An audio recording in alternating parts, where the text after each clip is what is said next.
Hola, ¿cómo están? Vamos a ver la segunda parte de materiales poliméricos. En la primera parte de este tema de la materia lograron llegar a ver que los polímeros se podían dividir en dos clases. Por un lado teníamos los polímeros que eran polímeros de adición y por el otro lado teníamos polímeros de condensación. En esta clase nos vamos a centrar en los mecanismos de las reacciones de las polimerizaciones de adición. En esta diapositiva se muestran algunos aspectos generales de los que son las reacciones de adición. Este tipo de aspectos marca una diferencia considerable con los que son los aspectos de las reacciones de condensación, que son los que van a ver en la próxima clase. Por un lado tenemos que las reacciones de adición, el crecimiento de las cadenas, vamos a ver que ocurre en un extremo de la cadena.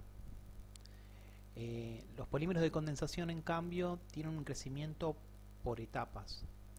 Pueden crecer en ambas direcciones en una cadena y pueden crecer a la par todos juntos. En estos casos, el crecimiento de la cadena es solamente por un extremo reactivo que tiene esta cadena polimérica. Vamos a ver que las reacciones de adición tienen tres fases. Una fase de iniciación, en la cual ocurren las primeras reacciones que dan inicio a la polimerización. Luego una fase de propagación, en la cual ocurren las reacciones que corresponden al crecimiento de cadena. Y por último una fase de terminación, que es donde terminarían el crecimiento de las cadenas. Bueno, acá también marcamos que esto lo van a ir viendo mejor a medida que conozcan bien lo que son las reacciones de adición y las reacciones de condensación. Es la diferencia entre la cinética de un tipo de reacción y la otra, y tiene que ver con esto que les comentaba hace un ratito sobre el tema del crecimiento, en este caso por el extremo de la cadena, y el otro tipo de polimerización, que hay un crecimiento en etapas. Así que bueno, sin más, veamos cómo son este tipo de reacciones. Para empezar, esta diapositiva resume todas las reacciones que se consideran reacciones de adición. Vamos a ver una por una a lo largo de las diapositivas. Vemos que dentro de las reacciones de adición tenemos las polimerizaciones radicalarias, que ocurren vía mecanismos radicalarios. Luego tenemos un tipo de reacciones de adición que se conocen como adiciones iónicas, las reacciones de adición iónicas, en las cuales el mecanismo, vamos a ver que vamos a tener compuestos carbocatiónicos en una y carbaniónicas en otra. O sea, cuando veamos los mecanismos vamos a ver que el principal intermediario en los mecanismos, en un caso es un carbocatión, en el otro es un carbanión. Y por último, vamos a ver un caso particular de lo que sería una reacción de adición, que son reacciones de adiciones vía coordinación con complejos. En este tipo de reacción vamos a ver un caso puntual que corresponde a la utilización de catalizadores de Ziegler-Natta. Bueno, empecemos por la adición por radicales libres. Como comentamos al principio de la clase, tenemos un primer paso, que es una iniciación, en la cual esto es una iniciación del tipo radicalaria. Ya vimos cómo es un iniciador radicalario en las reacciones radicalarias de halogenación de alcanos. Vimos también que tenemos una fase de iniciación, una fase de propagación y una fase de terminación. Acá ocurre prácticamente lo mismo. Por un lado tenemos un iniciador, que los iniciadores por lo general son peróxidos. Lo que me van a generar es, a partir del iniciador voy a obtener dos radicales, y luego lo que va a ocurrir va a ser el primer paso en el que este iniciador va a reaccionar con mi monómero. Recordemos que el monómero es la mínima parte del polímero, o sea, son las cadenitas, los eslabones de la cadena del polímero. Como podemos observar, acá tenemos el iniciador que reacciona con el monómero y nos da el primer eslabón de la cadena del polímero. Cosas a resaltar de la iniciación. Estamos viendo una reacción que es vía radicales libres, por lo tanto es importante resaltar las flechas. Fíjense en que en todas las flechas tienen una sola patita. Lo que me está indicando eso es que estoy moviendo solamente un electrón. Y fíjense en que las patitas nacen de donde está el electrón y van hacia el lugar donde se estaría moviendo el electrón. Entonces, esto sería lo que sería el primer paso de la iniciación. Acá en la diapositiva podemos ver que como iniciadores, si bien acá tenemos un iniciador general, del lado derecho de la diapositiva tenemos una tablita en la que están representados varios iniciadores. Por un lado tenemos, fijémonos que hay muchos iniciadores del tipo peróxido. Tenemos desde acá, desde el hidroperóxido de terbutilo hasta el peróxido de benzoilo, son todos peróxidos, si uno los observa. Tenemos por un lado el hidroperóxido de terbutilo, que fíjense en lo que ocurre es la ruptura homolítica del enlace oxígeno-oxígeno, y lo que me genera son estos dos radicales iniciales. Después tenemos el persulfato, lo mismo, ocurre una ruptura homolítica del enlace oxígeno-oxígeno para darnos estos dos radicales. Acá tenemos el caso del peróxido de terbutilo, que ocurre de la misma forma, y acá tenemos un caso particular que es el peróxido de benzoilo. Si uno se fija, el peróxido de benzoilo, si bien en principio ocurre la ruptura homolítica del enlace oxígeno-oxígeno, en un principio se formarían estos dos radicales. Pero luego, ¿qué ocurre? Fíjense en que ocurre la ruptura homolítica que conecta el carbono, que está unido a estos dos oxígenos, que lo conecta junto, que está conectado al anillo aromático. Entonces, lo que va a ocurrir acá es que va a ocurrir una ruptura homolítica en este enlace, y de producto final yo voy a tener estos dos radicales y dióxido de carbono. Fíjense que este es un caso un poco diferente a los anteriores,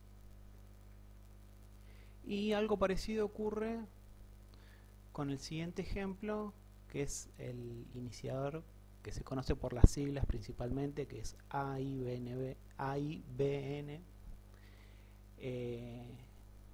El nombre lo tienen escrito acá entre paréntesis, es el asa isobutiro-nitrilo. Fíjense en lo que ocurre en este compuesto. Lo mismo, como la formación de la molécula de nitrógeno es tan estable, y además este radical que se estaría formando estaría deslocalizado con el grupo nitrilo, estos dos motivos son suficientes para que la ruptura homolítica ocurra en estos enlaces.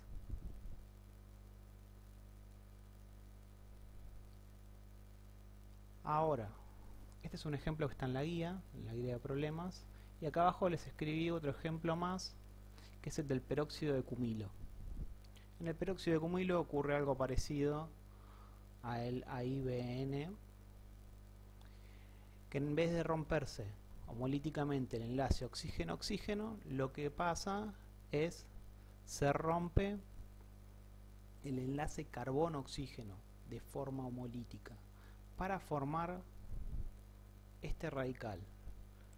Si pueden observar, este es un radical, aparte de ser un radical terciario que está altamente estabilizado, tenemos que es un radical bencílico.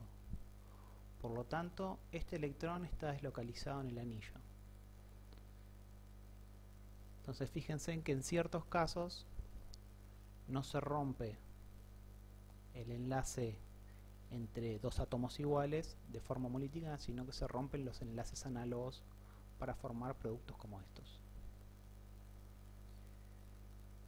Bueno, hasta acá les describí los tipos de iniciadores que tenemos en las tablas. Estos son algunos de los iniciadores más comunes. También vamos a tener que tener en cuenta a la hora de hacer una reacción de adición radicalaria, tenemos que tener en cuenta el tipo de monómero que tenemos involucrado.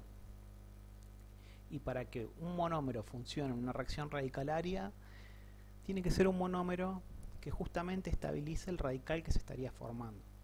Recuerden que la estabilización energética de los radicales sigue el mismo orden que la estabilización energética de los carbocationes. O sea, un radical metílico sería lo menos estable, después le seguiría en estabilidad un radical que está ubicado en un carbono primario, luego un radical que está en un carbono secundario y por último, como más estable, un radical en un carbono terciario. Siempre tenemos que tener en mente que puede aparecer el efecto de la deslocalización electrónica para sumarle un plus de energía. Como les comentaba, acá tenemos monómeros en los cuales se puede utilizar tranquilamente para reacciones radicalarias. Fíjense en que en estos casos, este es el estireno, es uno de los monómeros más usados, no solamente en este tipo de reacción, sino en muchos tipos de polimerizaciones. En este caso vamos a formar radicales que están estabilizados tanto como por resonancia, como por estar ubicado en un carbono, fíjense, en un carbono secundario acá sería. Después tenemos el acetato de vinilo, que también va a tener, si forma un radical, va a estar estabilizado por resonancia. En todos los casos podemos hacer una estabilización por resonancia, hasta en el caso del cloruro de vinilo le pueden hacer. Tienen que tener en cuenta los electrones libres del cloro y las posibles estructuras resonantes de los radicales. Sigamos con el siguiente paso. Ya vimos la primera fase, que sería la iniciación. Ahora vamos a ver lo que ocurriría en la propagación. Seguimos con el primer eslabón de la cadena, el del polímero, y tenemos el radical ya formado, y ahora lo que encontramos es este pedacito de cadena encuentra otro monómero y lo que hace es reaccionar. De nuevo, fíjense en que ocurre la adición y ahora sumé este monómero, lo sumé a la cadena, y a su vez el radical, el electrón desapareado, me quedó en el extremo de la cadena. Entonces esta cadena puede seguir creciendo y va a seguir creciendo por ese extremo. Como podemos ver en el paso de abajo, tomamos esta cadena, venimos acá, esta cadena ya con dos monómeros que la componen, puede reaccionar con otro monómero, y así, si uno lo hace esto ad eternum, prácticamente iterando una y otra vez, va viendo que va creciendo la cadena. Acá están marcados los sitios de propagación, y con esto me refería a que el crecimiento de la cadena ocurre por el extremo, o sea, el extremo de la cadena es el sitio activo, el sitio reactivo de la molécula. Bueno, sabemos que los pasos de propagación ocurren n veces. Eso va a depender del tipo de monómero, de las cantidades de monómeros, de las cantidades de iniciador, cosas que no vamos a analizar en la materia. Y por último tenemos lo que sería la fase de terminación. En esta diapositiva tienen tres diferentes formas de terminar con el crecimiento de una cadena. Tenemos por un lado la que se conoce como combinación de cadenas, en las cuales vemos acá que tenemos dos cadenas en la que crecieron. Fíjense que acá marcamos los monómeros entre corchetes, está marcado n veces, eso quiere decir que hay una cadena formada por n monómeros y tienen el extremo reactivo. Tenemos que tener en cuenta que tenemos dos cadenas de este tipo. Lo que va a ocurrir, se va a formar un enlace entre estas dos cadenas, ya que tenemos dos cadenas con un electrón desapareado, lo que van a hacer, se van a parear esos dos electrones y van a formar un enlace. Voy a cambiar al marcador para marcarles dónde estaría el enlace ese formado. Como son las mismas, en este caso para simplificar se utilizó el mismo N.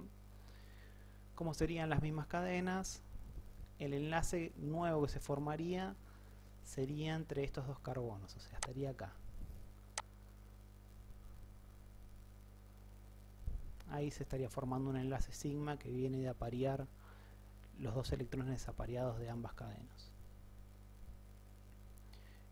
Justo bueno, en el dibujo acá está puesto un hidrógeno ahí en el medio que tendría que ir acá arriba. Lo voy a poner acá arriba y lo voy a borrar y hay que dibujar el enlace sigma ahí. Hay un enlace sigma ahí donde está el rojo. Otra forma de terminar la cadena es lo que se conoce como dismutación, que lo que ocurre es, fíjense que tenemos dos radicales y acá en productos tenemos, por un lado tenemos un alqueno, acá, y por otro lado tenemos un alcano acá. Entonces, ¿qué es lo que ocurrió acá? En un principio se usan las dos cadenas, ambas tienen un electrón desapareado, pero lo que ocurre es que en este caso voy a sacar uno de los hidrógenos, lo voy a escribir ahí arriba para que lo puedan ver.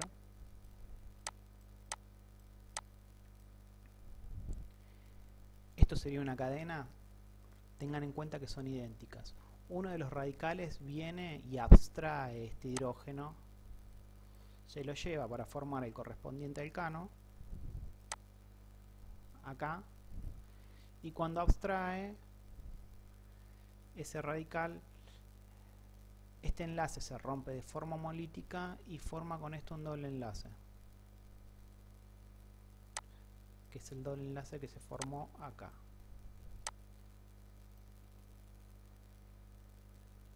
Eso es lo que sería una dismutación. Si bien acá no está bien diagramado, bien graficado para hacerlo bien comprensible, vamos a ver en los ejemplos de más adelante que no es tan complicado esto de la dismutación. Voy a cambiar el marcador a puntero de nuevo. Bueno, y por último tenemos una reacción que es la más una reacción con una impureza que es la más simple de acordarse, digamos, en la cual tenemos la cadena del polímero, tenemos una impureza o algo que esté en las paredes del reactor o del balón donde estemos haciendo la reacción, y tenemos que el polímero, directamente el electrón se aparea con esa impureza y lo que hace esto es terminarme la cadena. Esos serían tres tipos de formas de terminación de las cadenas. Estas son las tres formas más generales. Puede haber algún otro tipo de formas, sí, de hecho las hay, pero lo importante es que, aunque sea, manejen una de estas formas. Con que entiendan que hay, con que manejen una forma y entiendan que puede haber otras, estaría bien. Bueno, ya vimos las tres fases de las reacciones y ahora lo que vamos a ver es qué ocurre en las polimerizaciones radicalarias. Si ustedes recuerdan de la primera parte de la materia, cuando habíamos una reacción radicalaria, siempre que teníamos reacciones radicalarias, lo que teníamos era una ensalada de productos, porque eran reacciones en las que ya sabemos que los radicales son intermediarios muy reactivos y reaccionan con lo primero que tienen a mano. Entonces, eso lo que me da son productos poco específicos, o sea, me suele dar una ensalada de productos, si puede llegarse a dar el caso. Y en el caso de los polímeros, en la que estamos haciendo que un monómero, se esté formando una cadena polimérica partiendo de un monómero, vamos a tener un montón de sitios donde pueden atacar los radicales. Y este es el caso que a medida que va creciendo el polímero, puede ocurrir que el polímero se ramifique. ¿Por qué? ¿Y cómo ocurren las ramificaciones? Bueno, acá tenemos una reacción en la cual la cadena viene creciendo, tenemos el extremo reactivo, donde está el radical, y veamos que en este caso este radical puede encontrarse con otra cadena, y en esa cadena puede abstraer un hidrógeno de esa cadena, y lo que se me va a terminar formando, esto sería una reacción de propagación. En la propagación de la cadena ocurre esto. Fíjense en que yo acá tengo un radical más una cadena que no tiene radicales, y lo que termino obteniendo es una cadena en la cual, fíjense, este hidrógeno vino para acá. Obtengo una cadena que no tiene radicales y una cadena que tiene un radical. O sea, tengo un balance entre radicales totales iniciales y finales. Vemos que este hidrógeno, lo voy a marcar con color, pasa a esta cadena. ¿Y eso qué hizo? Hizo que ahora esta cadena no tenga más el extremo de crecimiento y el radical esté situado ahora en este carbono, en esta cadena. ¿Por qué podría ocurrir esto? Que ahora tengamos un radical en un carbono que sería un carbono secundario. Esto tiene sentido porque teníamos un radical en un carbono primario, y si dijimos que los radicales tienen el mismo criterio de estabilidad energética que los carbocationes, tenemos que los radicales primarios son menos estables en energía que los radicales secundarios. Entonces, que se forme un radical secundario no sería tan raro. De hecho ocurre, se forma un radical secundario, este radical secundario puede encontrarse con un monómero en el medio de reacción, y lo que puede ocurrir es que empiece un crecimiento lateral a la cadena original. ¿En qué se expresa este crecimiento? En lo que se conoce como una ramificación. Si se fijan, acá tienen un diagramita en el cual se muestra una cadena de polímeros. Tenemos una cadena en la cual tenemos ramificaciones. Si ven, acá tenemos ramificaciones acá. Y esto es bastante común en las polimerizaciones vía radicales libres. Por lo general, siempre dependiendo de las condiciones iniciales y del tipo de monómero, voy a tener polímeros más o menos ramificados. Lo que sí, con este tipo de reacciones me va a costar bastante obtener un polímero lineal. Prácticamente no voy a poder obtener polímeros lineales por este tipo de reacciones. Siempre tenemos que tener en mente el tema de las ramificaciones, porque estos afectan a las propiedades físicas del polímero final. Por ejemplo, si uno está viendo las propiedades físicas de cierto polímero, pongamos un plástico, polietileno por decirlo. Tenemos polietileno y tenemos un polietileno que está más ramificado que el otro. El polietileno que esté más ramificado va a ser más blando. Va a tener, y el polietileno que tenga menos cantidad de ramificaciones va a tener una estructura un poco más rígida. Va a resistir un poco más la deformación que el polietileno más ramificado. O sea, las ramificaciones terminan afectando las propiedades físicas de los polímeros, que al fin y al cabo son las propiedades que más nos interesan de estos compuestos. Sigamos con el segundo tipo de reacción, reacciones de adición. Dentro de las reacciones de adición iónicas, habíamos visto que teníamos las reacciones de adición que podían ser catiónicas. En este caso se muestra el mecanismo de una reacción de adición catiónica, en la cual tenemos, en principio, una iniciación, que en la iniciación vemos, en este caso el iniciador que utilizamos para una adición catiónica es trifluoruro de boro que se utiliza con trazas de agua. Acá está marcado en la diapositiva.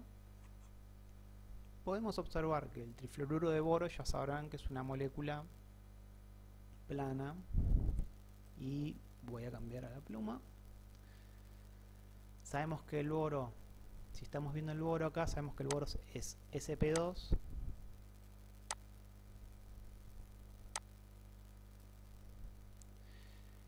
y esto es un ácido de Lewis. Tiene un orbital p vacío. Entonces, ¿qué es lo que va a ocurrir acá?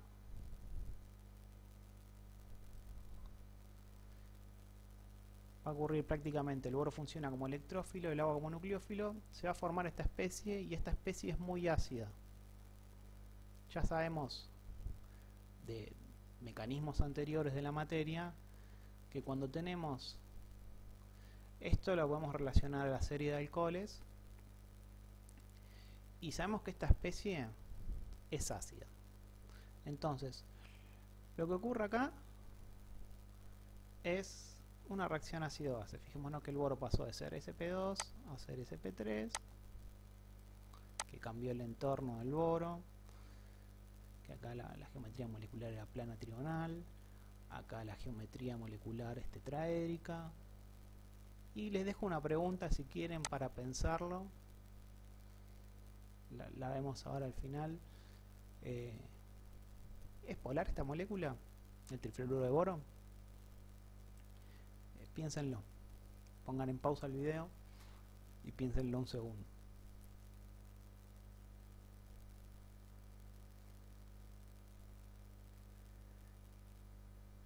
Si bien la molécula tiene enlaces polarizados, esta molécula es no polar. Así que un detalle. Y ahora volviendo a lo que serían los polímeros, la función del trifluoruro de boro es que funciona como un ácido, entonces da protones al medio, y esto lo que va a ocurrir, estos protones van a hacer que se me forme el primer carbocatión. Vemos acá, fíjense en que esto, a diferencia de las reacciones anteriores, acá estamos moviendo pares de electrones, entonces las flechas tienen dos patas. Entonces, en la iniciación vamos a formar nuestro primer carbocatión. ¿Cómo continúa la reacción? Bueno, a este carbocatión, sabemos que los carbocationes son electrófilos, los va a atacar el nucleófilo, que en este caso el nucleófilo es el monómero.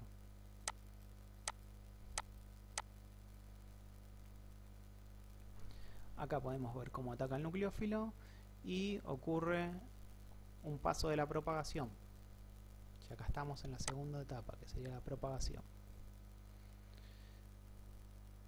Voy a cambiar de nuevo a puntero. Estamos en la propagación. De nuevo, el centro reactivo de la molécula está en el extremo de la cadena. ¿Qué es lo que va a ocurrir con este carbocatión? Lo tenemos dibujado acá abajo, lo va a atacar otro monómero. Y así va a ir creciendo la cadena. Fíjense en que en este caso los carbocationes, o sea, yo necesito un monómero que me genere un carbocatión estable. Por lo tanto, las reacciones de adición catiónicas van a necesitar de carbocationes, de monómeros que puedan formar carbocationes estables. Algunos ejemplos de monómeros aplicables a este tipo de reacciones son estos que tenemos diagramados acá en la tablita. Fíjense, el estireno, el éter metilvinílico y el isobutileno. En este caso tendríamos un carbocatión terciario, que el isobutileno es el ejemplo que estamos haciendo acá en este caso, que estamos utilizando de monómero. En el éter metilvinílico tenemos el oxígeno, que si bien es más electronegativo que el carbono lo que puede hacer es donar un par electrónico y puede dar una deslocalización de la carga positiva en ese carbono. Y en el estireno vamos a tener una deslocalización de la carga positiva que va a estar deslocalizada en todo el anillo aromático. Bueno, vimos el paso de iniciación, vimos el paso de propagación, veamos cómo sigue esto. Y acá tenemos algunas formas de terminación de las cadenas. Tenemos por un lado, en este caso, fíjense en que las cadenas, acá tenemos un carbocatión, y lo que puede ocurrir es que esta cadena puede perder un protón. Voy a pasar a la pluma para marcarle cuál es el protón que se pierde. Fijémonos que acá tenemos el carbocatión terciario en el extremo de la cadena, y acá tenemos perdón, esto no se ve. Tenemos un carbocatión terciario en el extremo de la cadena, y acá tenemos dos hidrógenos. En esta parte podemos ver que se formó un doble enlace, y ahora tenemos un solo hidrógeno en este carbono. Eso es necesario porque sabemos que los carbonos se pueden unir solamente a 4 cosas. Entonces, ¿qué es lo que ocurrió? Uno de estos hidrógenos se tuvo que perder. ¿Qué es lo que se marca acá? Eso es lo que sería la pérdida de un protón de la cadena. Luego lo que podemos ver en la siguiente forma de terminación es una reacción con algún nucleófilo que puede estar en el medio. Lo que puede hacer es el nucleófilo directamente atacar el carbocatión y formar este enlace, terminando el crecimiento de la cadena. Y hay más formas de terminar el crecimiento de las cadenas de vía adición catiónica. Estas son solamente dos formas, a modo de ejemplo. Ahora, ¿por qué se suelen usar estas reacciones o por qué no se suelen usar? Sabemos que, si bien esto no lo vimos en la materia, este tipo de reacciones tienen cierto problema, y es que los carbocationes pueden reordenarse. O sea, si yo, por ejemplo, esto lo marcamos en esta parte de la diapositiva, veamos este caso en el que tenemos un carbocatión, que sería un carbocatión secundario. Este carbocatión secundario puede sufrir lo que se le dice un reordenamiento y pasar a formar este otro carbocatión, que es un carbocatión terciario. Por lo tanto, este tipo de polimerizaciones sufre reordenamientos de carbocationes, y esto hace que, a su vez, que tenga ramificaciones por lo general cortas por la estructura de los nucleófilos, pero me hace tener polímeros con cadenas bastante aleatorias, que ahora al final de la clase vamos a ver la estereoquímica de los polímeros, y vamos a ver que el tipo de polímeros que daría una reacción de adición catiónica son polímeros que se les dice atácticos. Vamos a ver al final de las diapositivas con qué nos queremos referir a eso. Sigamos con el próximo mecanismo, que es lo que sería una adición aniónica. En este caso tenemos, como antes, tenemos la iniciación. En las adiciones aniónicas, el crecimiento de la cadena va a venir dado por un carbanión. Entonces, siguiendo el razonamiento de los casos anteriores, yo tengo que tener monómeros que me estabilicen la formación de un carbanión. Monómeros que se utilizan para este tipo de polímeros son los que están marcados acá en la tabla. Fíjense en el metacrilato de metilo, el estireno, la acroleína, la acrilamida. Pueden ser algunos ejemplos de monómeros para este tipo de reacciones. Si recuerdan de la primera parte de la materia, los carbañones tienen, energéticamente hablando, tienen el orden invertido respecto a los carbocationes. ¿A qué me quiero referir con eso? Es que un carbañón, si yo comparo un carbañón con un carbocatión, el carbañón metílico sería el más estable en energía, le sigue el carbañón primario, con menor energía, con mayor energía, le sigue el secundario, y el carbañón de un carbono terciario sería el que esté menos favorecido energéticamente.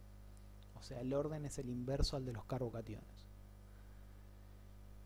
Entonces, teniendo eso en mente, veamos lo que sería la adición aniónica.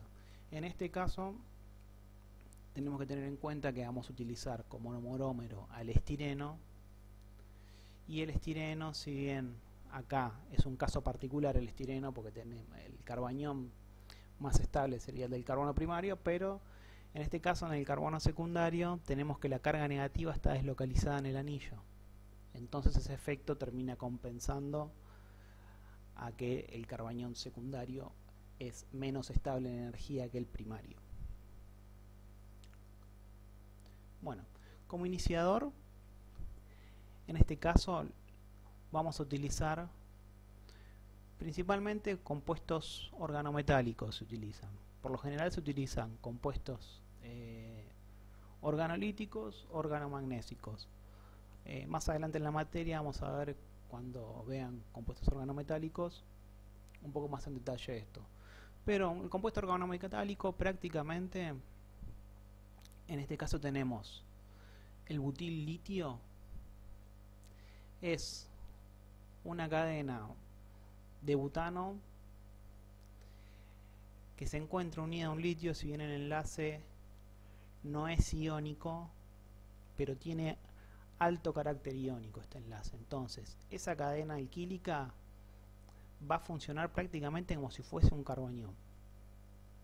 ¿Qué es lo que va a hacer el carbañón? Sabemos que es un excelente nucleófilo. Si recuerdan los pKa el pKa del butano, por ejemplo, un hidrógeno del butano es cercano a 60, o sea, son compuestos muy básicos, son muy buen nucleófilo. Entonces, ¿qué va a hacer el carbañón? Va a atacar a un carbono del alqueno. O sea, fíjense que para que algo ataque a un carbono que ya tiene un entorno rico en electrones, tiene que ser un excelente nucleófilo. Y esto va a generar el primer eslabón de la cadena, que es el que está acá.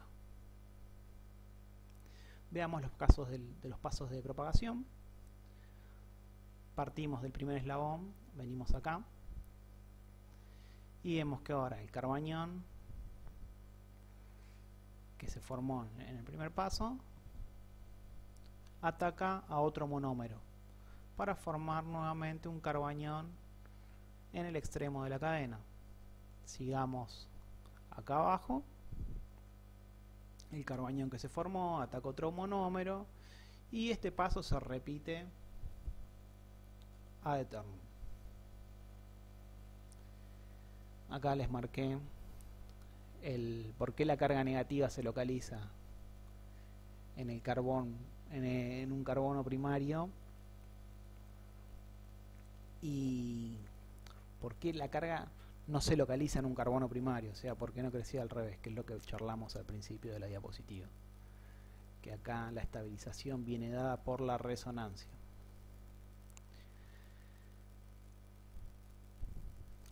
Y este tipo de reacciones, respecto de las anteriores, tiene una particularidad, y es la siguiente.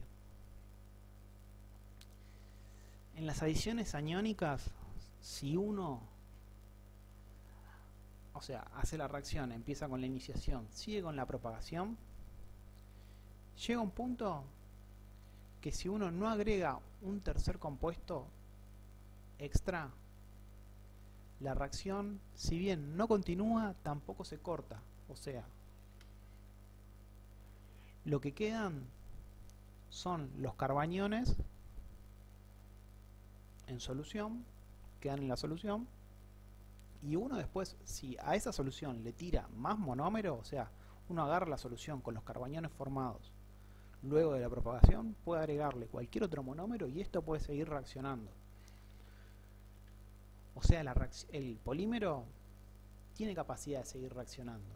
Entonces, a estos polímeros, una vez que terminaron las reacciones de propagación, se dicen que quedan vivos.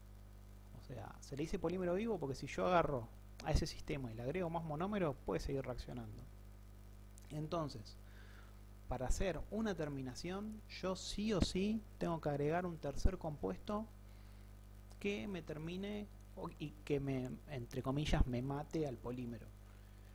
El tipo de compuesto que agreguen, o sea, tengan en cuenta que es un carbañón, entonces cualquier ácido débil que se agregue al sistema va a hacer que ese polímero se muera, por decirlo de alguna manera, y lo que haría es una terminación agregando algún ácido débil. Esto sí o sí lo tengo que hacer. Esto es una diferencia bastante grande con los dos mecanismos anteriores, ya que los anteriores terminaban solos, o sea, yo no tenía que agregar más nada al sistema para que terminen. En este caso sí tengo que agregar algo, un agente externo para que terminen.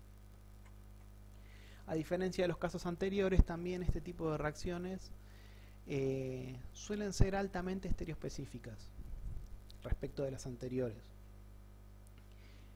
Más adelante vamos a ver la estereoespecificidad y vamos a comparar todas, pero uno llega a esta conclusión viendo que en este caso tenés un nucleófilo fuerte, o sea, tampoco el carbañón no reordena como un carbocatión. Si bien es muy reactivo, no es que reacciona con cualquier cosa como un radical libre. O sea, un carbañón reacciona, como es un nucleófilo muy fuerte, sigue siendo un nucleófilo y tiene que tener un electrófilo para reaccionar. Si no tiene el electrófilo no reacciona y se queda ahí, como vimos que queda como polímero vivo. Ahora, acá en esta diapositiva abajo les puse un ejemplo de lo que sería un monómero que reacciona vía carbañónica, vía adición aniónica, perdón. Y este monómero es el que se utiliza en lo que nosotros conocemos comúnmente como la gotita. ¿Por qué les puse este ejemplo?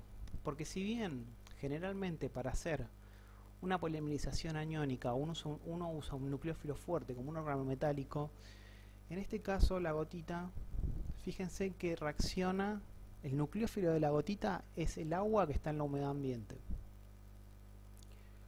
¿Cómo y por qué pasa esto? Si vemos la estructura del nucleófilo, perdón, la estructura del monómero, vemos que el carbañón que se formaría acá en este monómero es lo suficientemente estable como para que un agua ataque y lo forme. Si se fijan, el crecimiento de la cadena viene por este lado. Se los voy a marcar, así lo pueden ver bien. Esto es lo que va, la cadena que se va a ir formando, la pueden ver acá. Estos serían los enlaces que se fueron formando. Y esta es la unidad estructural que se repite. Si bien acá está marcado como super glue, el copyright, normalmente acá se lo conoce como la gotita. De nuevo, el carbañón acá estaría generado, estaría en este carbono y el agua se terminaría uniendo a ese carbono. Fíjense que para que reaccione el agua del ambiente, o sea, con trazas de agua, la gotita, de hecho si uno se tira la gotita en el dedo y junta los dedos, se te quedan pegados los dedos, o sea, empieza a polimerizar muy rápido.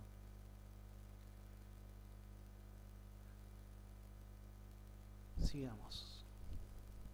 Ahora, ¿qué tipo de polimerización podemos usar. Cuando uno está evaluando el tipo de polimerización o el tipo de reacción que va a utilizar, tendría que en principio evaluar tres aspectos. El primer aspecto sería el monómero. O sea, vimos que las reacciones de adición, para que ocurran, sí o sí necesito un monómero que me estabilice a la especie que esté intermediario en la reacción. O sea, por ejemplo, sabemos que los carboaniones no tienen la misma estabilidad que los carbocationes. Entonces, una reacción con monómeros que estabilizan una polimerización por vía aniónica no se va a poder llevar a cabo por vía catiónica y viceversa. Entonces, como primer punto a tener en cuenta, importa mucho el tipo de monómero que tengamos. Luego, ¿qué es lo que importa? El iniciador. Sabemos que los iniciadores de las polimerizaciones radicalarias eran por lo general peróxidos. Vimos que para las polimerizaciones vía vimos las radicalarias, vimos para las polimerizaciones iónicas del tipo adiciones catiónicas que el iniciador era un ácido de Lewis, el trifluoruro de boro, que si bien no se los comenté, estuve buscando el trifluoruro de boro, se usa por lo general porque no da reacciones secundarias en las condiciones de polimerización. Eso a título informativo. Bueno, trifluoruro de boro para reacciones vía carbocationes, o sea, vía catiónicas, y para las reacciones de adición aniónicas se usaban por lo general como iniciador un compuesto organometálico, organolítico o organomagnésico. O sea, yo tengo que elegir el iniciador acorde al tipo de mecanismo que quiera llevar a cabo. Y por otro lado, siempre tengo que tener en cuenta el tipo de polímero que quiero obtener. ¿Por qué? Vimos que hasta ahora comentamos muy por encima que las polimerizaciones aniónicas eran las más estereoespecíficas. Entonces, si yo quiero tener un polímero que sea lineal y que tenga una alta especificidad, voy a optar por este camino.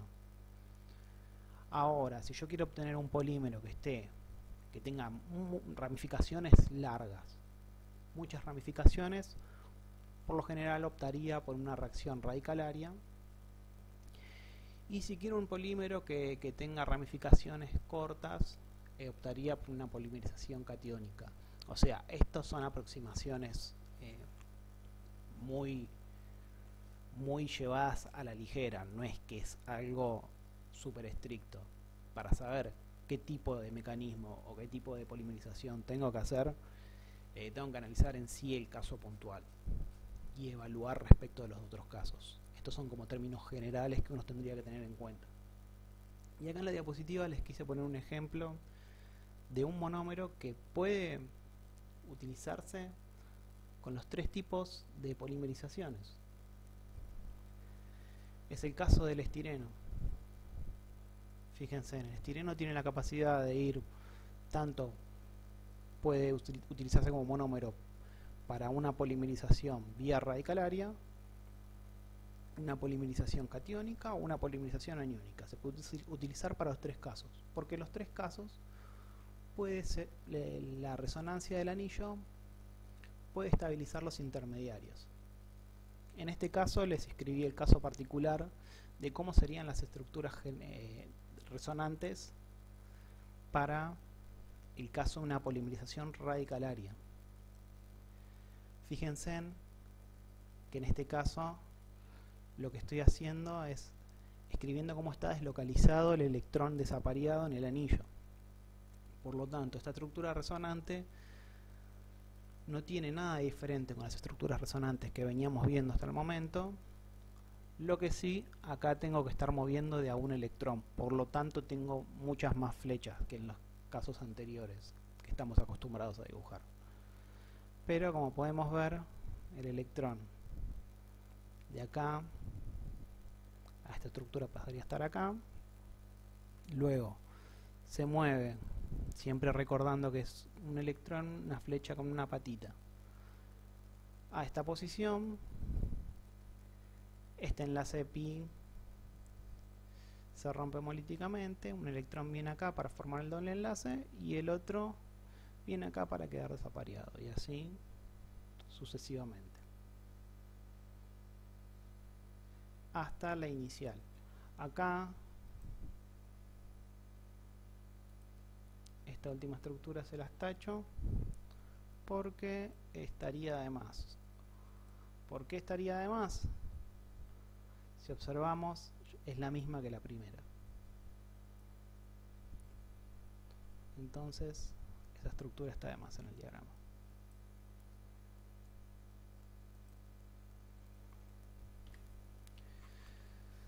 Sigamos. Hasta ahora vimos reacciones con alquenos. Si bien no lo resalté, hay que tener en cuenta que todas las reacciones que venimos viendo fueron reacciones en las que utilizamos alquenos como monómeros, tanto para las reacciones radicalarias, catiónicas y aniónicas. Ahora vamos a ver cómo reaccionan los dienos. En particular vamos a ver una reacción que es la que ocurre, en este caso de forma natural, en los árboles, que es cómo se forma el caucho en los árboles. Como podemos observar, acá tenemos lo que serían los monómeros que se utilizarían para hacer la polimerización y obtener el polímero final, que es el caucho. Si ustedes no escucharon en algún momento, el caucho es un polímero que se encuentra en una suspensión, que es lo que se obtiene de los árboles. Creo que hay muchos árboles de este tipo en Brasil. Los árboles agarran y les cortan, le sacan el recubrimiento del árbol y dejan que el árbol gotee la savia que tiene. Esa savia que tiene el árbol es el látex, se conoce como látex. El caucho está suspendido en el látex. O sea, el caucho, el látex es una suspensión acuosa de caucho, por decirlo de alguna manera. ¿Por qué el caucho es un polímero importante? Porque el caucho sería el precursor de un tipo de polímeros que utilizamos mucho en la vida cotidiana. Como pueden ver acá en la fotito, o sea, el látex y el caucho es un polímero súper flácido, súper viscoso, es como un líquido pegajoso, es como una baba, muy desagradable. El caucho, acá tenemos cómo sería la reacción del crecimiento de la cadena, suponiendo que el caucho se hace tiene un crecimiento de cadena vía radicalaria. O sea, habría que ver, esto es una suposición, o sea, hay que ver las enzimas que están involucradas en este proceso, cómo ocurre y cómo se forma este polímero en el árbol. No debe ser algo tan trivial, pero con lo que vimos de reacciones de adición, uno podría tener el monómero, que en este caso es el isopreno, que es este dieno, y podría usar un iniciador radicalario y hacer una reacción radicalaria para obtener caucho sintético. En este caso podemos ver que el iniciador reacciona para formar el primer eslabón de la cadena, luego este eslabón reacciona con otro monómero para ir creciendo. Vemos que acá la cadena fue creciendo, y lo que les quise graficar abajo, acá les voy a pasar a marcar en la pluma, que voy a hacer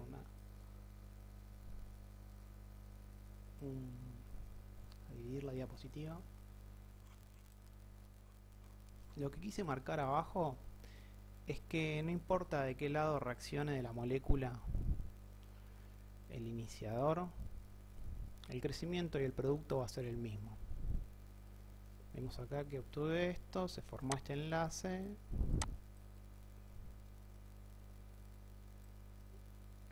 Ahí se marca, sí. Se formó ese enlace.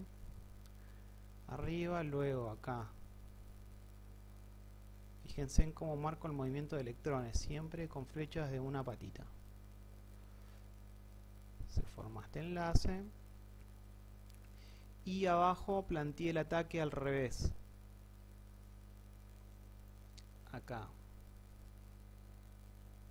Por un lado esto, acá ocurre la ruptura homolítica del enlace pi. Se termina formando este enlace que está en rojo. Y luego, en lo que sería el primer paso de la propagación, se forma este enlace y el polímero va creciendo así paso por paso hasta formar la cadena de caucho natural.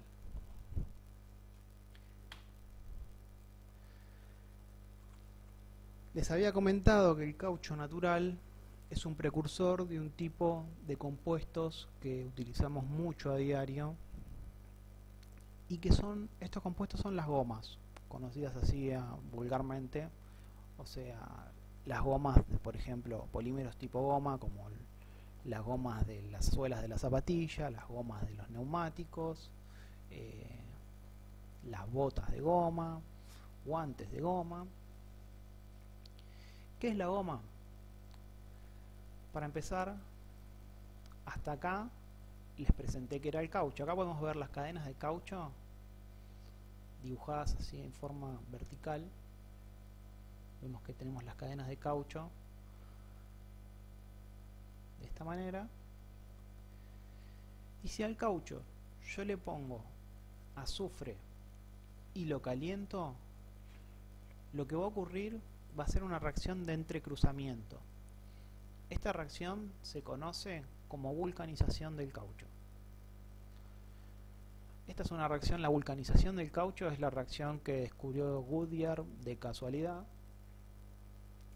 Y bueno, si quieren buscar la historia, está en internet, está en todos lados. Pero lo que es una reacción de entrecruzamiento. ¿Qué quiere decir que es una reacción de entrecruzamiento? Fíjense, acá yo tengo las cadenas de caucho separadas, o sea, las cadenas del polímero separadas. Recordemos que el caucho era ese polímero viscoso, blando, que era como gomoso, como una baba que les había contado. Y ahora cuando yo lo vulcanizo, ustedes lo que tienen que tener en cuenta que ya no tengo más ese polímero. Lo que voy a tener ahora es una goma del tipo, por ejemplo, las gomas neumáticas de un auto. A nivel estructura, lo que pasó al agregar el azufre y el calor, lo que hice fue interconectar las cadenas. Fíjense que interconecté las cadenas del caucho mediante enlaces disulfuro. Fíjense que un cambio estructural así tan chiquitito, el cambio enorme que hizo en las propiedades físicas del polímero. Piensen que si uno compara el caucho con una bota de goma, por ejemplo las botas que se usan para la lluvia, la bota de goma, nada que ver. O sea, una bota de goma, o sea, para empezar, tiene una estructura predefinida, si bien es flexible, es muy resistente. El caucho común, el que obtuve del árbol, no tiene ninguna de estas propiedades. Y fíjense en que a nivel estructura lo que hice es que en algunos sitios solamente interconecté las cadenas con puentes disulfuro. Fíjense que también que en el caucho vulcanizado, que no es un detalle menor, es que no puse el suficiente azufre para consumir todos los dobles enlaces. O sea, me quedan dobles enlaces en las cadenas. Por lo general, la vulcanización del caucho se hace con un porcentaje de azufre bajo. Al cambiar el porcentaje de azufre, vamos a ver ahora en la próxima diapositiva, cambian las propiedades del polímero final.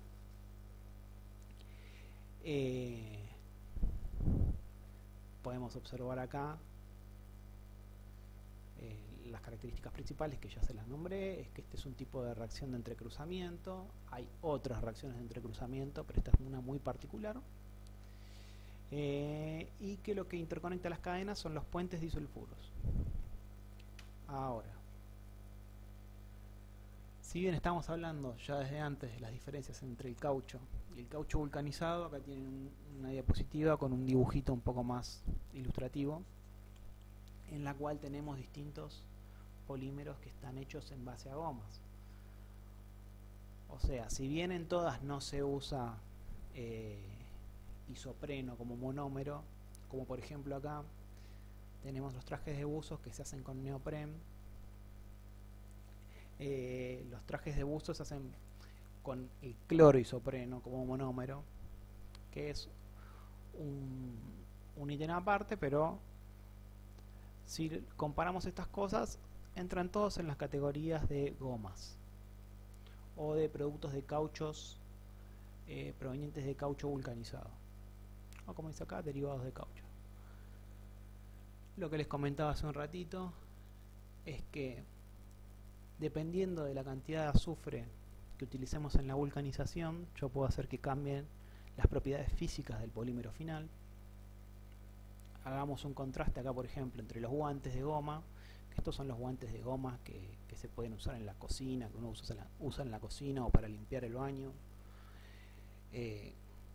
Sabemos que uno se pone los guantes de goma y si bien son impermeables, son flexibles, o sea, uno puede mover la mano y no tiene ningún problema, no tiene que hacer un sobreesfuerzo para mover la mano.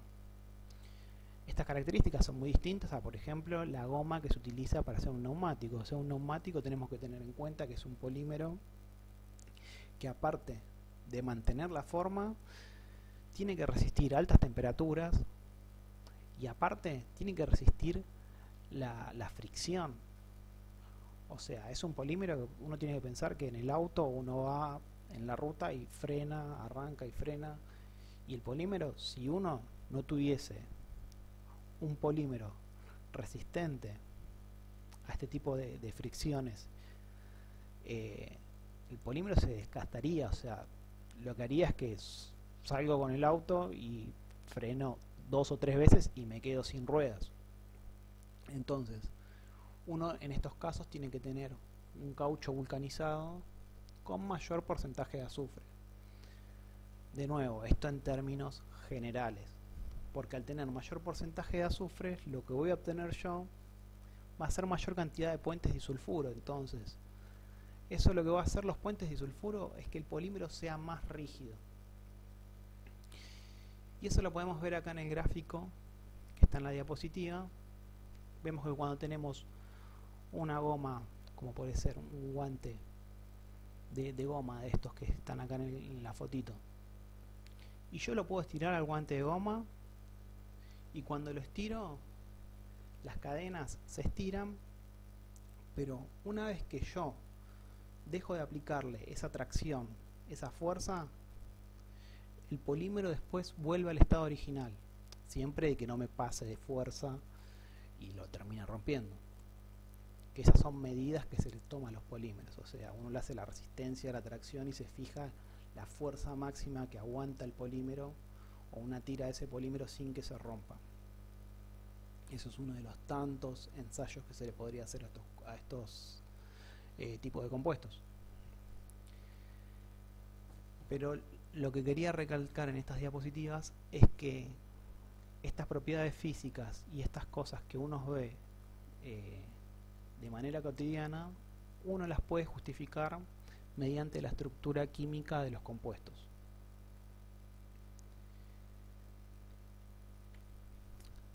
Y ahora lo que vamos a ver, por último, es un poco de estereoquímica de los polímeros. Hasta ahora analizamos casos simples para presentarles las reacciones de adición vía radicales libres, vía cationes y vía aniones. Nos queda, por último, ver la polimerización con compuestos de coordinación, con complejos. Para eso vamos a hablar antes un poquito de la estereoquímica de los polímeros. En este caso, lo que tenemos es un monómero que tiene acá una cadena R. Esto puede ser, por ejemplo, este R puede ser un metilo. En el caso de que sea un metilo sería el propeno. Y lo que hasta ahora yo les conté en el aire es que cuando crecía el polímero uno obtenía esta cadena, y si uno observa la cadena acá en esta parte tenemos los R que pueden ser cualquier cadena alquílica, pueden ser un anillo aromático, lo que se les ocurra en un monómero. ¿Qué pasa cuando crece la cadena?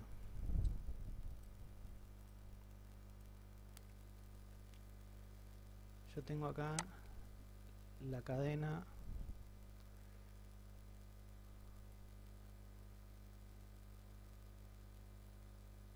marcada ahí. ¿Qué pasa a medida que crece esta cadena? Dependiendo del mecanismo por el cual esté ocurriendo la reacción, el R si yo trazo un plano, o sea, alineo todos estos enlaces que marqué en rojo y hago que por ellos pase un plano, voy a ver que en estos enlaces este R puede quedar de uno o del otro lado del plano ese. Dependiendo de qué lado quede, vamos a tener una molécula diferente. Si bien no cambia la conectividad de los átomos, cambia la geometría. Si recuerdan, esa era prácticamente la definición de lo que es la estereoquímica de un compuesto, que es algo que en el cual no cambia la conectividad de los átomos, pero sí cambia la geometría. Por ejemplo, los enantiómeros. Pero sin entrar en ese caso, veamos el tipo de polímeros que tenemos que se pueden llegar a obtener con este tipo de monómero. En esta parte de la diapositiva tenemos los tres posibles casos. Suponiendo, en este caso, en el primer caso, vemos que todos los R del monómero, de los monómeros que fueron formando la cadena polimérica, quedaron de un mismo lado del plano y todos los hidrógenos quedaron del otro lado del plano. Vemos que esto es un ordenamiento que es bastante simétrico respecto al plano de la molécula. Y cuando ocurre esto, que todos los R quedan siempre del mismo lado, se dice que el polímero es isotáctico.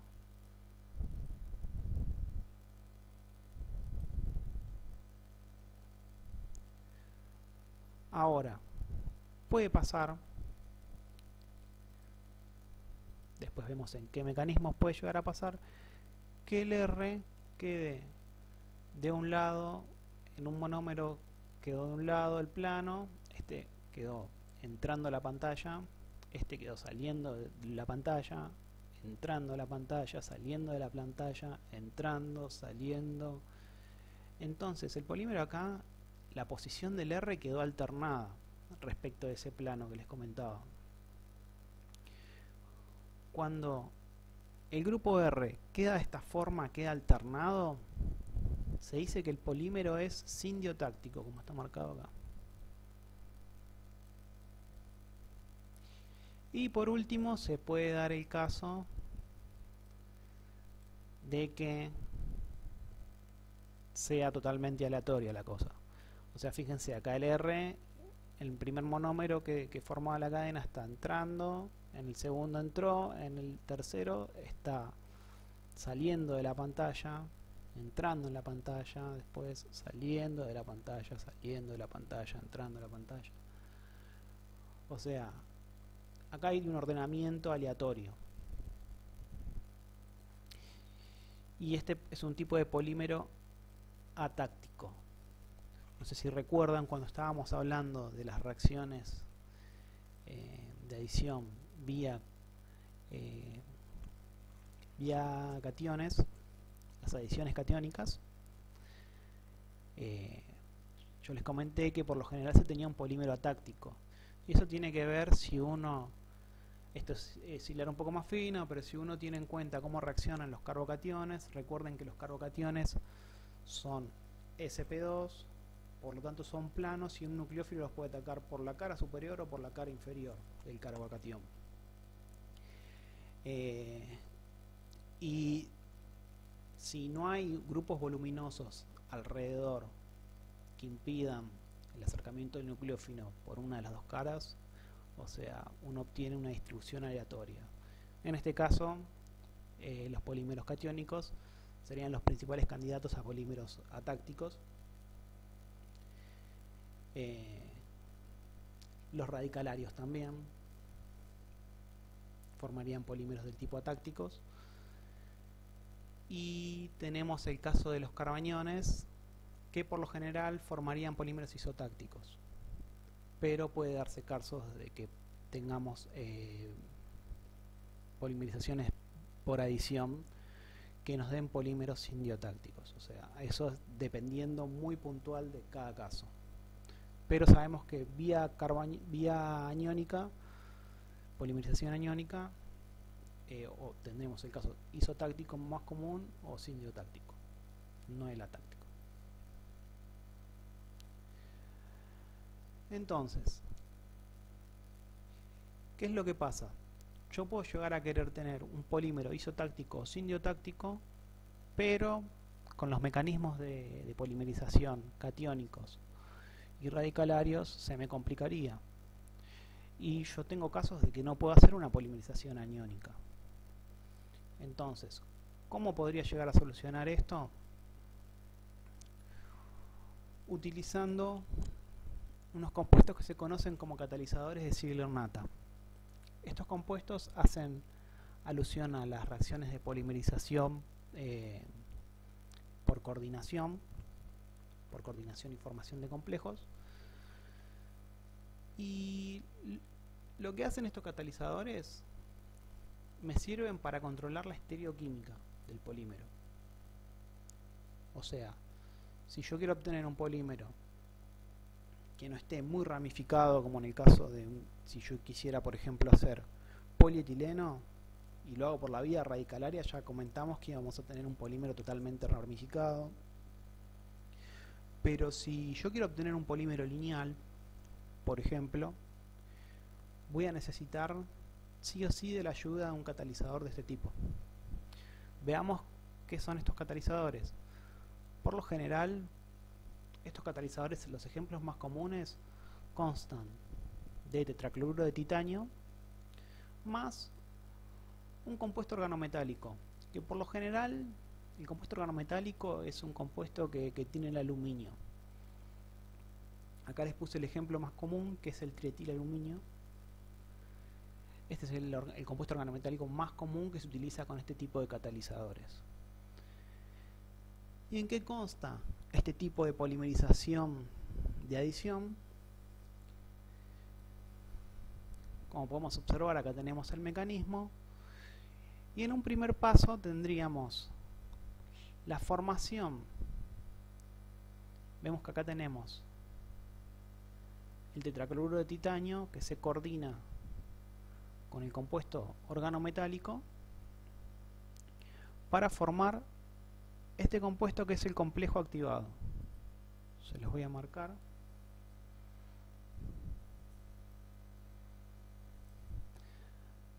Este compuesto es el complejo activado.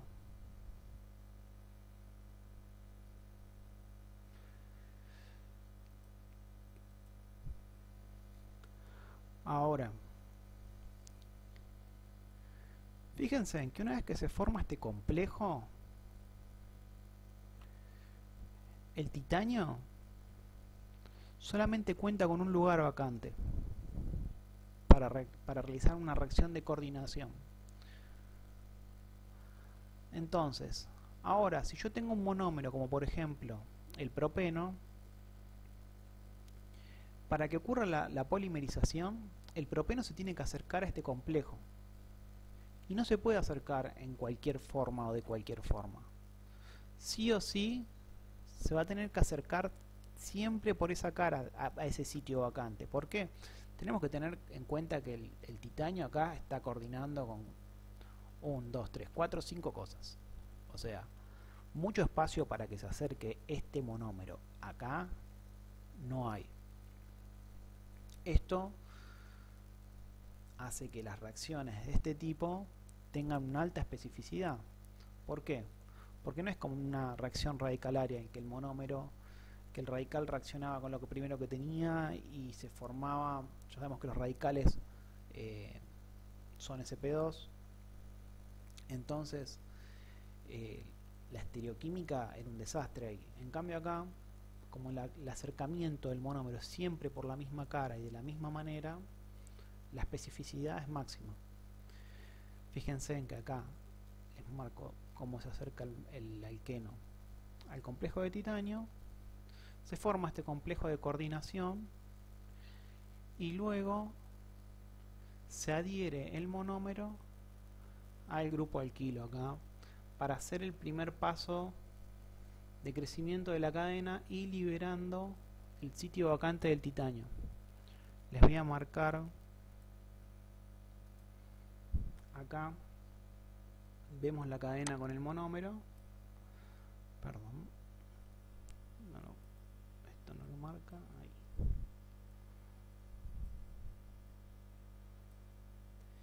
Y vemos que esto después está acá.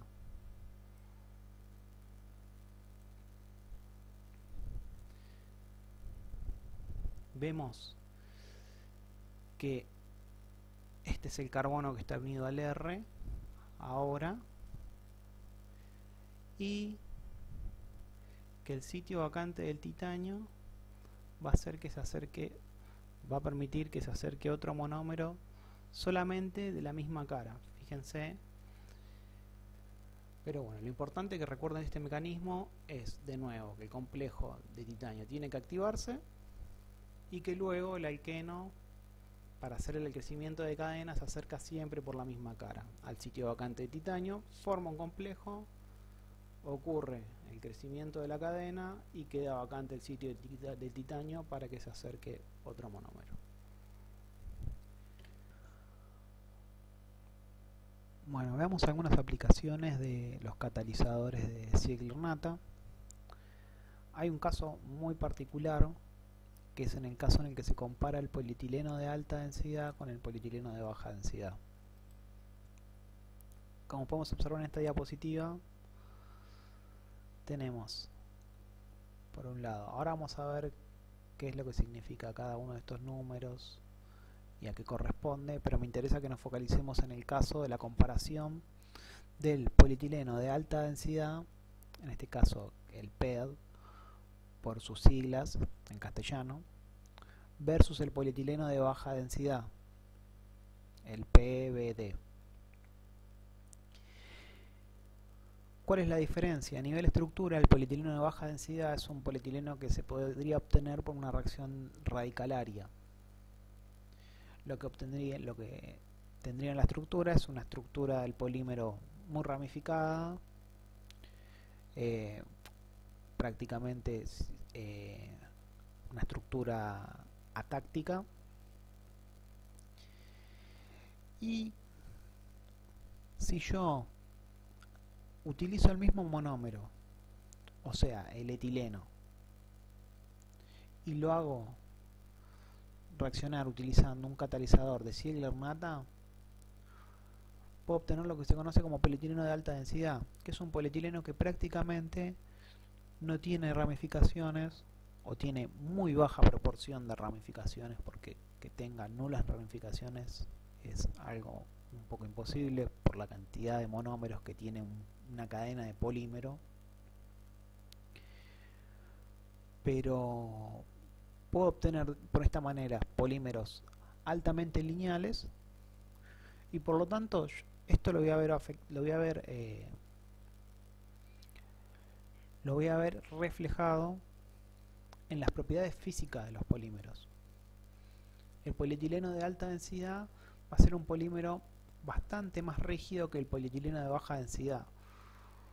Por lo tanto, el polietileno de alta densidad se va a usar en compuestos que requieran que sean más resistentes, menos flexibles, que soporten mayor resistencia a la tracción, mientras que el polietileno de baja densidad se va a utilizar en compuestos, en productos que sean bastante flexibles, que yo los pueda doblar y manipular y estirar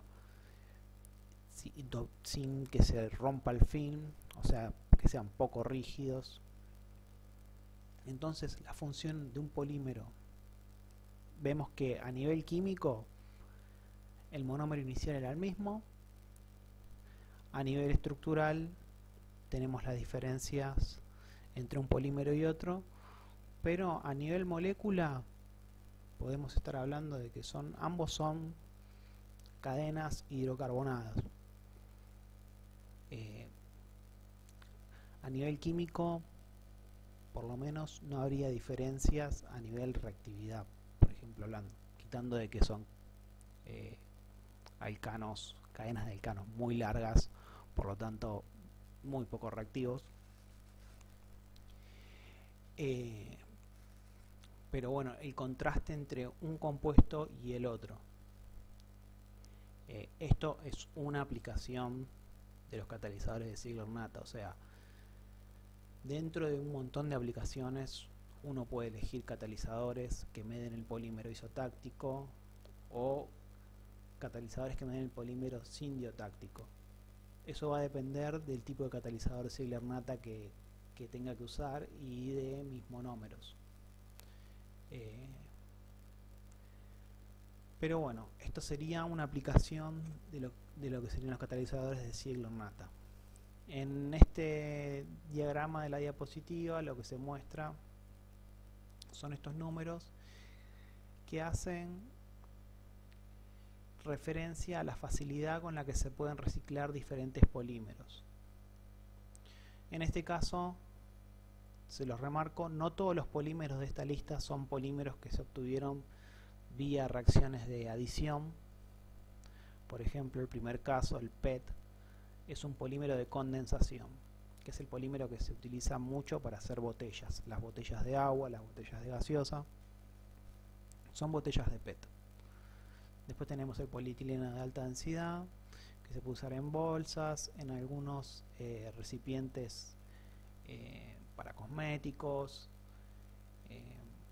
Se puede utilizar en un montón de cosas. El polietileno está en un montón de productos. El PVC, el cloruro de polivinilo, que es un polímero que se encuentra en la aplicación más común, es en los caños de agua. Si uno ve, los caños de agua son de PVC. Fíjense que tiene que ser un polímero que sea rígido, que pueda que soporte ciertas condiciones ambientales. Después tenemos el polietileno de baja densidad, que ya lo nombramos. Acá tenemos el polipropileno. Fíjense en que el polipropileno principalmente se usa en las tapitas de las botellas de gaseosa. Si uno compara el polipropileno con el polietileno, va a encontrar que el polipropileno es un poco más rígido que los polietilenos. Fíjense en que la diferencia entre un monómero y otro es mínima. O sea, el polietileno venía del etileno, mientras que el polipropileno viene del propeno. Luego tenemos el poliestireno, que el poliestireno, un uso común del poliestireno pueden ser los vasitos, los que se usan en los cumpleaños, o los potecitos con los que se hacen los postres que se venden en los supermercados. También de poliestireno puede haber tapitas de algunos productos cosméticos. Y después los polímeros que tienen el número 7 y el símbolo de 7 puede estar hecho por una mezcla de cualquiera de estos o con otros monómeros, pueden ser otros polímeros. El número a medida que el número es más chico, el polímero es más fácil de reciclar, es más reciclable. O sea, siguiendo esta lista, el PET sería el polímero que más fácil se reciclaría, el polímero más reciclable. Mientras que el polietileno de alta densidad le sigue en orden y así. Bueno, ya les remarqué que el PET es un polímero de condensación. El resto de los casos serían polímeros de adición. Y en otros uno puede encontrar mezclas. Cabe resaltar que a veces uno puede hacer, no solamente, en este caso vimos ejemplos de reacciones de adición casi siempre utilizando o formando homopolímeros, o sea, partiendo siempre de un mismo monómero. Muchas veces en las reacciones de adición se utiliza más de un monómero en diferentes proporciones, y eso también afecta las propiedades físicas finales de los polímeros. Es algo que lo nombramos para que lo sepan. Y otra cosa que también cabe resaltar, tanto en los polímeros, una vez que tiene uno el polímero final, uno puede hacer mezclas de polímeros ya con la estructura formada. O sea, uno puede mezclar los polímeros sin hacer una reacción química de por sí. Vimos en algunos casos que se pueden formar copolímeros, pero esto no sería un copolímero, sería una mezcla entre polímeros. Uno, por ejemplo, puede usar granallas de PET o granallas de polietileno de alta densidad, las puede mezclar con otro polímero cualquiera, las puede mezclar con granallas de poliestireno. Uno, para hacer esto, tiene que ver ciertas condiciones del polímero. Yo dije ese ejemplo por decirlo. Lo que tendría que constatar uno es que al momento de producir esa mezcla, esa extrusión, ambos polímeros se encuentren en estado líquido o en un estado fluido. Esto no siempre se cumple. Dependiendo del polímero, uno tiene distintas temperaturas. En realidad, cuando uno habla de polímeros, no habla de temperatura de fusión, sino que habla sobre un rango en la que el polímero pasa de estado sólido a estado líquido. Uno tiene un rango de temperaturas, y dentro de esas temperaturas hay una temperatura que se dice temperatura de transición vítrea, que es ya otro tema que se puede ver más adelante y lo pueden encontrar en los libros. Pero bueno, uno tiene que tener en consideración estos factores a la hora de querer hacer este tipo de mezcla entre polímeros ya formados. Así que nada, esto es hasta acá, son los mecanismos de polimerización por adición, y en la próxima clase van a ver los mecanismos de polimerización por condensación.